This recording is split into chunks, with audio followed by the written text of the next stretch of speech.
जयश्री ठाकूर यांचा प्रश्न आहे की प्रत्येक स्त्री ही शक्तीचे स्वरूप आहे, तर अडचणीचे 4 दिवस त्यांनी देवाची पूजा का करू नये? कारण इंद्रदेवावरती ज्यावेळेस ब्रह्महत्येचं पातक पडलं, तर ते पातक 4 जणांनी वाटून घेतलं. तो दोष जमीन, झाड, नदी आणि स्त्री. स्त्रीनी काही भाग आपल्यावर घेतला, म्हणून स्त्रीला 4 दिवसाचा प्रॉब्लेम येतो. तर त्या अडचणीच्या काळामध्ये म्हणजे एखाद्याला भगवत सेवेपासून विन्मुख ठेवणं, तर हे मागच्या जुन्या काळामध्ये सगळ्यात मोठं जे शिक्षा आहे ती मांडली जायची. आता तुम्हाला वाटतंय की आपली खूप पूजा वगैरे हे सगळं मिस होतं या दिवसांमध्ये, तर तुम्ही मानस पूजा, मानसिक भगवतीची पूजा, मानसिक जे काही नामाचा जप आहे तो तुम्ही करू शकता.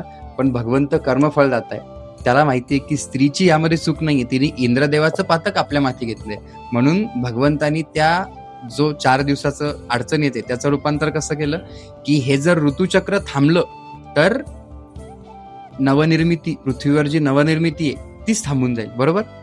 मग हे ऋतुचक्र येणं हे वैज्ञानिक दृष्टिकोनातून खूप गरजेचं आहे.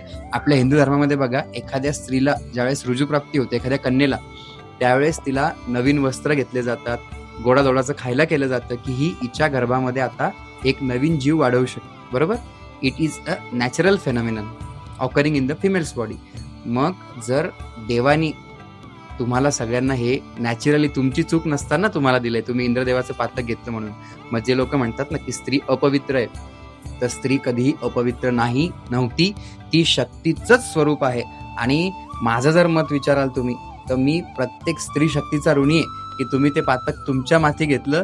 त्यामुळं वर्षाचे 12ही महिने तुमच्यामुळं आम्ही कुठल्याही अडथळ्याशिवाय उपासना करू शकतो. प्रत्येक स्त्रीला, तिच्यातल्या मातृशक्तीला माझा कोटी कोटी नमस्कार. कारण स्त्रीला काय म्हणलंय की क्षणाची पत्नी आणि अनंत काळाची माता.